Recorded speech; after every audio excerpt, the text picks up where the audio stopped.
Olá, tudo bem? Sou o professor Wilson e hoje nós vamos, dando continuidade ao curso de teologia, vamos falar sobre a história da teologia. Nesse primeiro módulo, que é o módulo introdutório, nós já falamos o que é a teologia, como fazer teologia através dos métodos e também as áreas de atuação da teologia, os campos teológicos. Bom, hoje nós vamos falar do desenvolvimento da teologia ao longo da história. Vamos tratar sobre os principais períodos no qual se desenvolveu o conhecimento teológico. Então, tem bastante conhecimento importante para a gente entender a história e compreender melhor a nossa realidade hoje.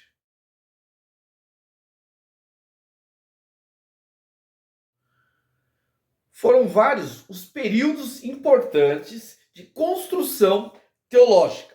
Todos esses períodos, eles se afastaram ou se aproximaram mais da teologia apostólica.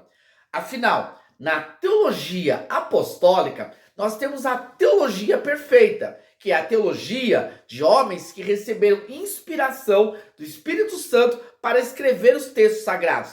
Então, o estudo pautado no que os apóstolos ensinaram é fundamental para uma boa construção teológica. Então, nós vamos partir da história da teologia, tendo como início o padrão, o modelo, a teologia perfeita, a teologia do Espírito Santo.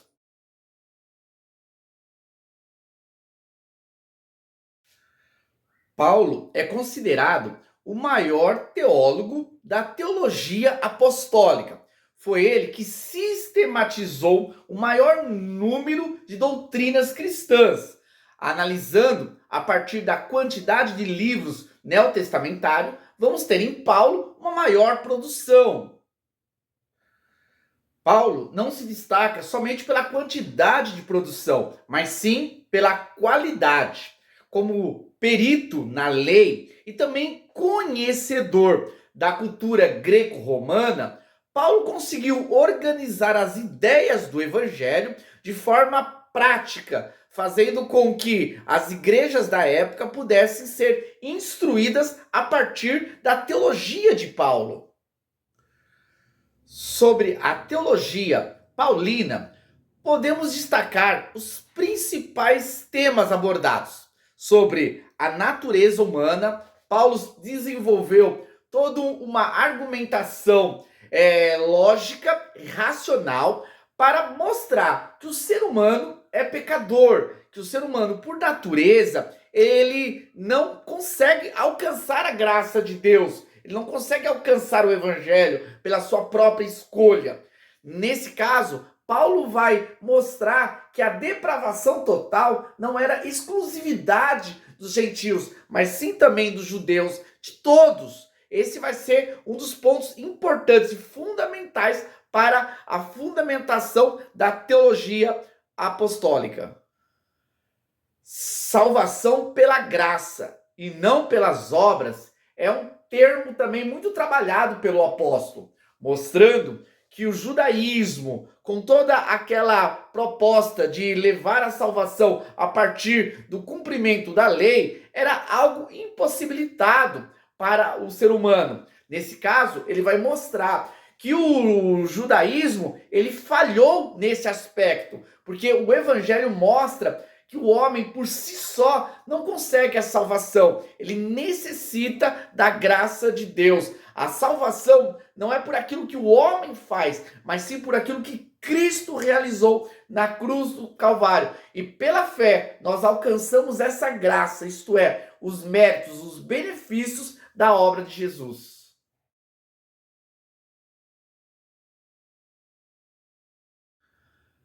A teologia joanina, isto é, a teologia fundamentada pelo pensamento do apóstolo João, também vai ser extremamente importante para a construção teológica e dos fundamentos da fé cristã.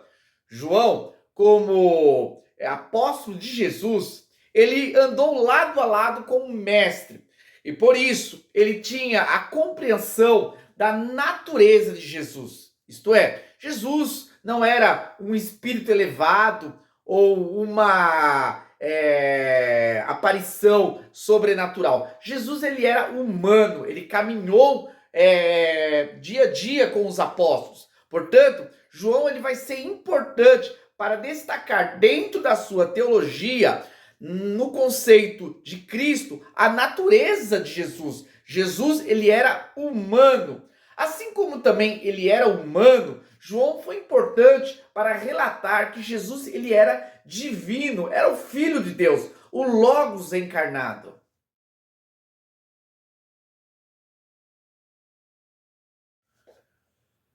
A teologia petrina, a teologia do apóstolo Pedro, também vai contribuir com a boa obra teológica do pensamento dos apóstolos.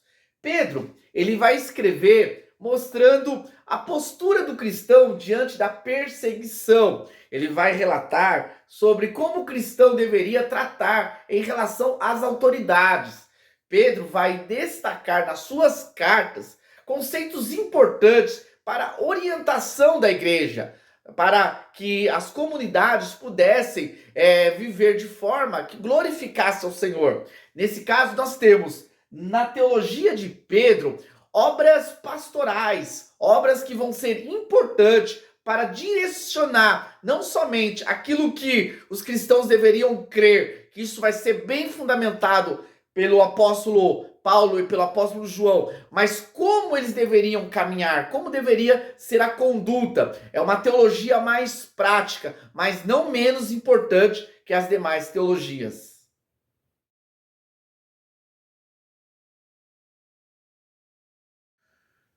E terminando a teologia apostólica, vamos também falar sobre Tiago. Tiago também vai seguir no mesmo caminho do apóstolo Pedro. Ele vai trazer uma teologia mais voltada para a vida prática, a verdadeira sabedoria, a sabedoria que relaciona uma vida de fé, mas uma fé prática, que é movida, que é reconhecida através das obras. Tiago vai tratar sobre como o cristão deve se conduzir diante das aflições, diante das dificuldades, que ele deve buscar a sabedoria do alto, aquela que vem de Deus, e não a sabedoria dos homens. Tiago, também como um dos líderes da igreja primitiva, ele vai ser importante para fundamentar uma teologia pastoral, uma teologia prática.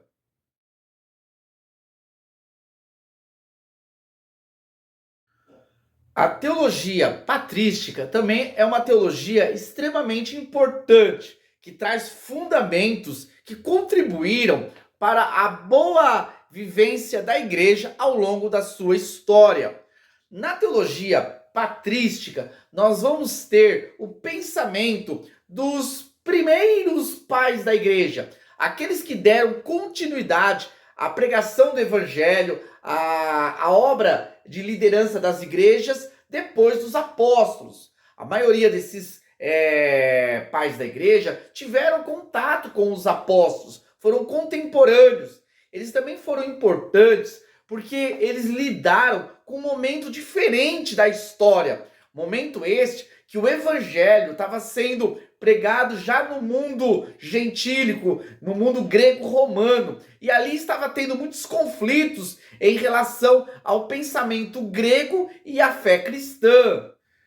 Vale lembrar que na época o Novo Testamento já havia sido produzido. Entretanto, eles ainda não tinham claro o conhecimento do Novo Testamento, como que a igreja deveria se portar, como que os judeus deveriam se relacionar com os gentios dentro de uma comunidade. Por isso, os pais da igreja, eles foram importantes para lidar com esses conflitos. Muitos dos gregos questionavam a fé cristã, questionavam temas relacionados à verdade do evangelho, como a encarnação de Cristo, como a ressurreição de Jesus e também a sua ascensão. Por isso, eles foram importantes, os pais da igreja, para, com a graça de Deus, eles defenderem a verdade do evangelho. Na teologia patrística, nós vamos encontrar uma fundamentação da verdade eterna, baseado na teologia dos apóstolos, mas também trabalhada dentro de uma reflexão lógica e racional, muito presente na época.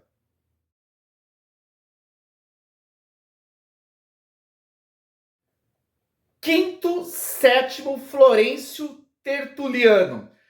Tertuliano, como é mais conhecido, nasceu no ano 160 depois de Cristo.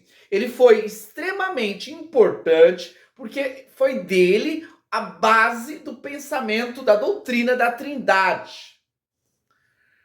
Sabemos que a verdade da Trindade, de um Deus que é único, mas existe a pessoa do Pai, do Filho e do Espírito Santo, está claro em toda a Escritura. Entretanto, foi Tertuliano que, em meio aos debates na época, ele trouxe uma construção que no futuro se tornou a doutrina da Trindade. Apesar dessa importância de Tertuliano dentro dessa construção, Tertuliano também teve algumas divergências comparado com outros pais da igreja. Diferente dos outros pais da igreja, Tertuliano entendia que a fé não tinha nada a ver com a razão, que o evangelho de Jerusalém deveria se apartar ao máximo de Atenas, da filosofia. Tertuliano acabou se envolvendo com pessoas que eram simpatizantes do montanismo, que era um movimento herético da época. Tertuliano acabou contribuindo mais para uma fé mística do que uma fé fundamentada na fé e na razão.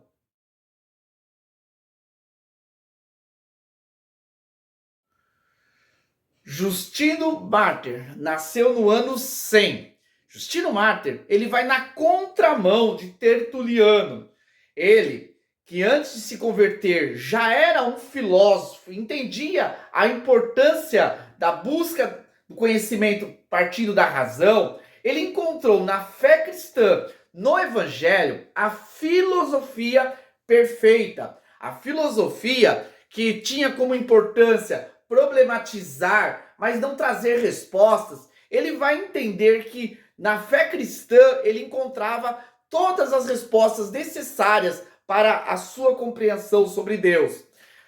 Justino Mártir, ele vai ser um importante filósofo que vai relacionar fé e razão, filosofia e teologia para defender as verdades eternas contra o mundo da época, que era dominado pelo pensamento greco-romano.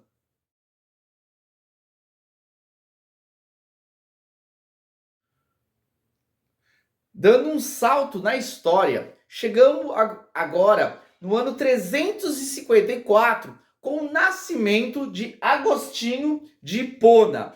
Agostinho é considerado por muitos como o segundo maior teólogo, ficando apenas atrás do apóstolo Paulo. Agostinho, ele vai ser importante para defender a fé cristã em abordagens relacionadas à questão do problema do mal.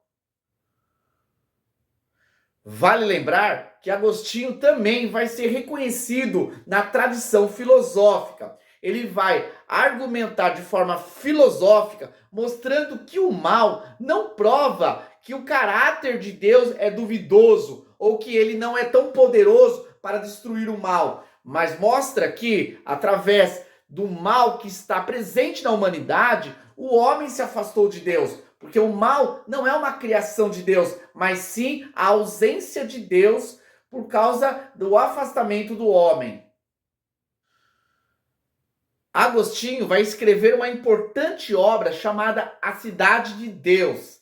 Nessa obra, ele vai se basear no pensamento platônico de que existe dois mundos: o mundo material, o mundo sensível, mundo esse que é uma ilusão, que não é o mundo real, porque o mundo real, segundo o pensamento de Platão, está no mundo das ideias. Ele vai utilizar desse pensamento filosófico, dessa visão de Platão para explicar o Evangelho, mostrando que nós estamos aqui num mundo perdido, um mundo contaminado pelo pecado. Mas o mundo perfeito é o mundo de Deus, é o reino de Deus. Ele vai entender que o reino de Deus é a presença de Deus na vida dos cristãos, na vida dos crentes. E por isso ele vai também destacar a diferença, essa dicotomia de uma vida com Deus e uma vida sem Deus. Na questão soteriológica da salvação, Agostinho vai ser importante para destacar a realidade da graça divina. É necessário que a graça alcance o miserável pecador, porque o homem por si só, preso, escravo do pecado, ele não pode ser alcançado, ele não pode ir até um Deus santo e perfeito. Agostinho também vai tratar sobre a questão da liberdade. Ele vai defender que todos têm o livre-arbítrio, isto é, a capacidade de escolher entre uma posição ou outra. Entretanto, somente aqueles que são alcançados pela graça é que têm a liberdade, que no caso, Agostinho vai defender que a liberdade não é fazer o que quer, mas sim fazer aquilo que é certo. Para Agostinho, somente quando a graça do Evangelho alcança o pecador, ele se liberta do pecado e agora sim ele é capaz de fazer aquilo que é a vontade de Deus.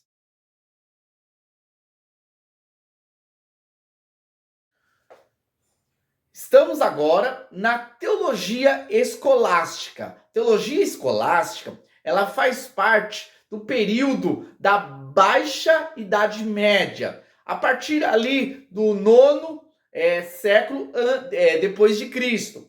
Na teologia escolástica, nós vamos ter a fundamentação da fé cristã sendo ensinada nas universidades, nas escolas.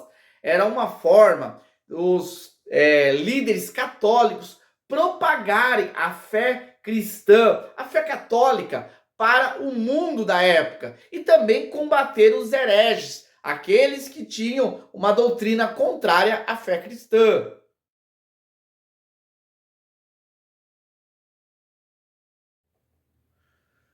Tomás de Aquino, ele vai ser um dos principais nomes da escolástica, como pensador, filósofo. Ele conseguiu resolver o problema do aristotelismo, que estava na época sendo dominador sobre o pensamento da igreja.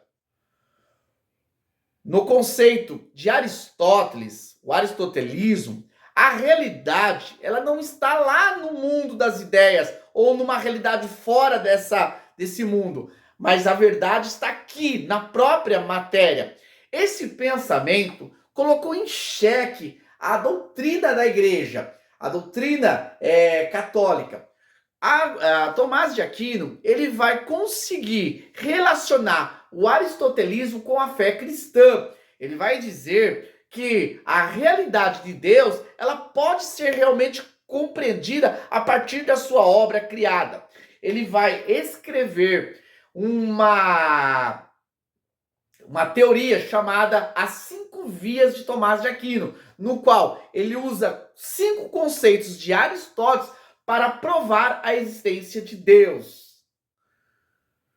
Tomás de Aquino, ele não vai separar fé da razão. Pelo contrário, ele vai dizer que tanto a fé como a razão é importante. Porém, a fé, ela é superior à razão. A razão, na realidade, ela é a serva da fé. Ela vai ser usada para aquilo que a fé vai oferecer de conhecimento. Então nós partimos do conhecimento a partir do uso da razão. E aquilo que a razão não consegue explicar, aí sim a fé vai complementar, vai ampliar o entendimento.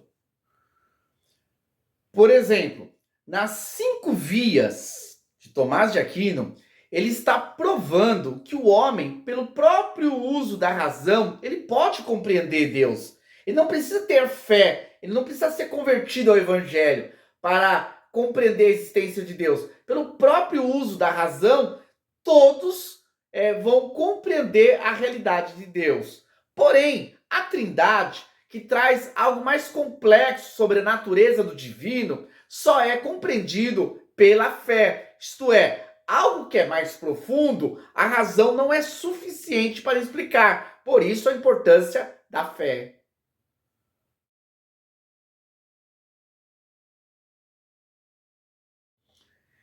Em 1328, nasce o inglês John Wycliffe, esse importante professor que dentro da Igreja Católica, ele vai começar a questionar as doutrinas que eram ensinadas,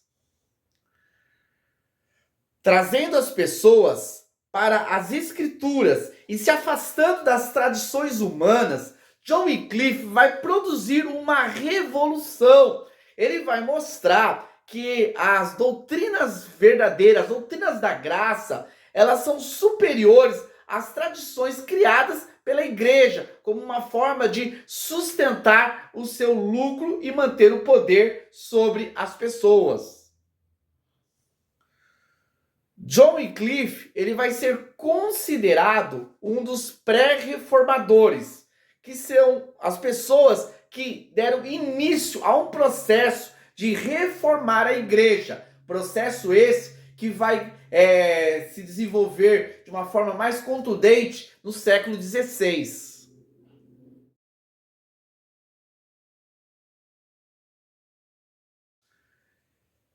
Em 1369, nasce outro importante pensador, teólogo inglês. Estamos falando de John Hus. John Hus vai seguir no mesmo caminho do Wycliffe e vai combater os falsos ensinos da igreja romana da época, trazendo as pessoas a voltar para as doutrinas da graça. Ele vai ser morto, porém o seu legado vai permanecer, legado esse que vai ser muito utilizado na Reforma Protestante.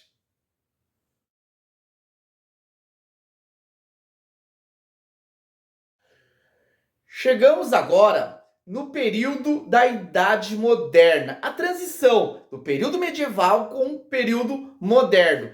Nessa transição, nós vamos ter a teologia reformada, um movimento extremamente importante dentro do ambiente da igreja, assim como também em vários aspectos da sociedade.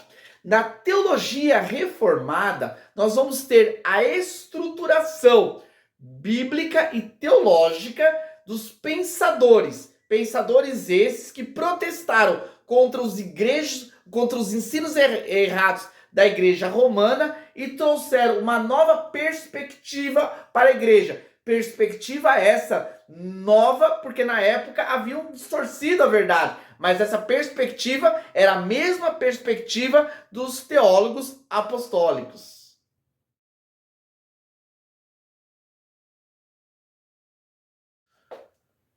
O alemão pensador Martinho Lutero, ele vai ser importante na construção da teologia reformada. Com as suas 95 teses, ele vai combater a autoridade infalível do Papa, assim como as indulgências, como uma prática que o cristão deveria cumprir. Ele vai mostrar que a salvação é pela graça, que nós não podemos, pelas nossas próprias forças, pelas nossas obras, conseguir o benefício de Deus. É necessário que pela fé nós sejamos alcançados pela graça da obra de Cristo. Martinho Lutero, ele vai gerar, através do seu ministério, um movimento de protesto contra os ensinos errados e uma volta aos ensinos corretos das Escrituras.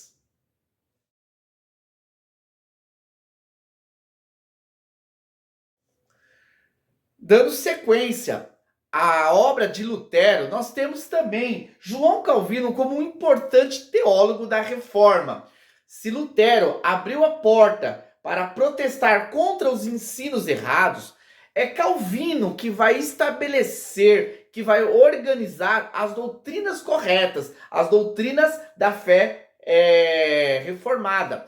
João Calvino ele vai ser importante através das suas obras, as Institutas de Calvino, no qual ele vai fundamentar os pilares importantes da fé cristã, dentro do conceito soteriológico, como algo de extrema importância da época.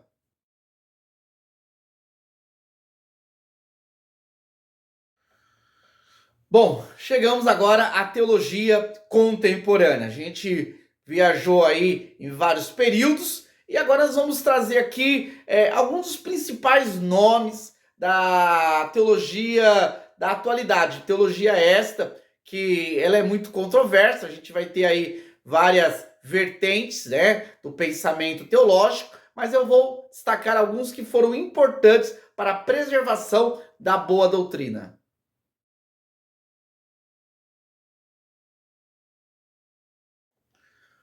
Louis Berkhoff nasceu em 1873. Ele foi importante com a sistematização da verdade a partir das suas obras da teologia sistemática. Nas suas obras, ele vai desenvolver as doutrinas principais da fé cristã. Tendo raiz no calvinismo, Louis Berkhoff ele vai contribuir para a boa produção da teologia reformada, teologia esta que preserva os fundamentos da fé cristã.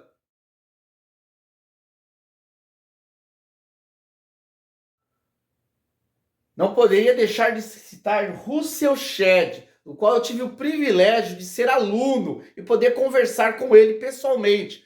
Russell Shedd foi um importante missionário boliviano que contribuiu muito aqui no Brasil com as edições Vida Nova. Ele foi um dos fundadores e trouxe muitas literaturas importantes para a edificação da igreja brasileira.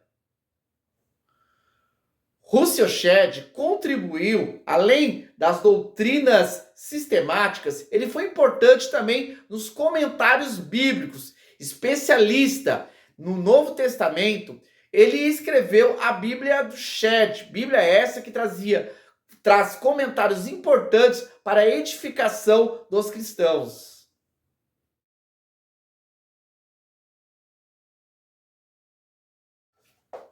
Norman Geisler nasceu em 1932 em Michigan, Estados Unidos. Ele, formado em filosofia e teologia, é um dos grandes apologistas da fé cristã. Hoje, ele defende as verdades da Bíblia diante dos desafios contemporâneos. Bom, terminamos aí a nossa abordagem sobre alguns nomes importantes da história da teologia.